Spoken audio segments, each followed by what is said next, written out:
It was a very tough game, very good game. We're in it. The Swans were in it.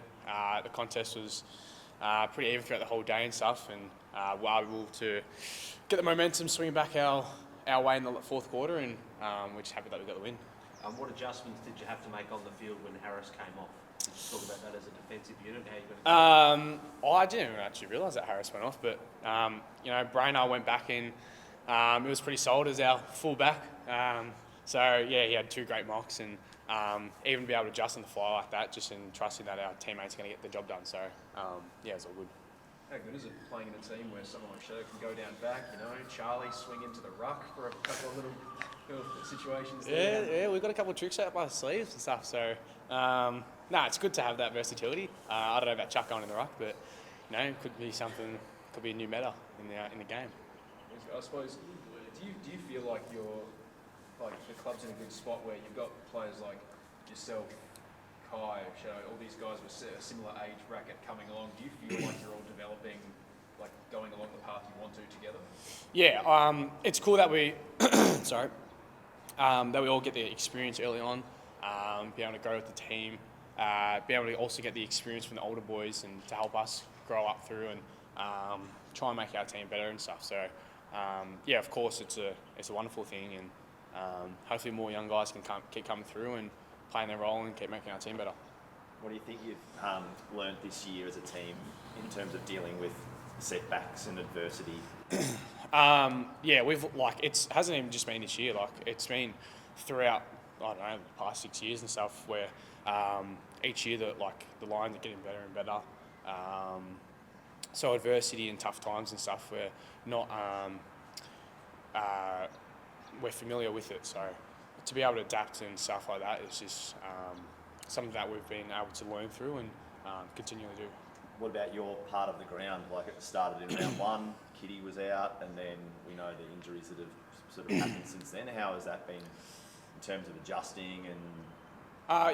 We've got real good depth in our side and stuff. So we have trust that the players that are going to come in for those players are going to do their job, and they have as well. So it's just good that trusting that we've got the depth in our side to be able to come in and do their job.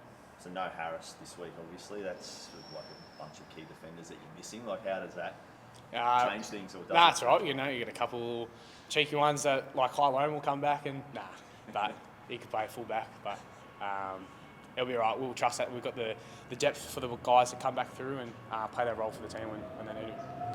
Is this a banana peel game for you guys? They got you this time last year, didn't they? Sorry. Train. Obviously, we've got to go down there. We can't be too happy with ourselves. There's still a lot to learn and improve, and each game is, we've got to walk on thin ice and stuff. So anything can still happen.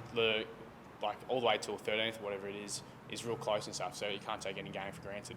And undefeated at home, they are. You guys experienced that last year. How much confidence do you take knowing you haven't dropped a game at home? Because that's what you'll be walking into. Yeah, for sure.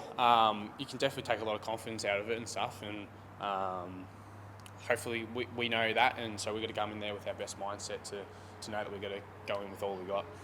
Speaking defensively again, Fish, you mentioned a few of the key defenders out. How much more important does that make your role in terms of working hard for each other, making sure that your defenders aren't isolated, especially when you're going up against a key forward like Big King? Our method doesn't change. We've always been huge on 1.5 assists and whatnot. So our backline plans and stuff, they don't change. It's just the player that comes in, we just trust to get their role done, and us backs, we do what we do all year and help and support as always. So yeah. What have you made of Gold Coast so far this year? Obviously, it seems like night and day, home and away, but obviously with someone like Dimmer at the top, he'd be keen to, I suppose, put you back in your place. The Gold Coast, they're doing real well, and credit to them to be able to win all their games at home and stuff, and a bit unlucky on the road, but they're still a really good side, and they've shown it all throughout this year, so they're not to be taken lightly at all. What have you learnt late in games? You've had these couple of close sort of come from behind wins in the past month. What have you learned from those experiences? It's quite good that we've been able to come back from behind and win and stuff. It hasn't been something that we've done in the past as much, but to be able to take confidence that, you know, we can, if we're even trailing at 3/4 time and stuff, we have the confidence that we can come back and do it that way and stuff. So to be able to win in different ways is a pretty good trait to have. So yeah, it just brings confidence.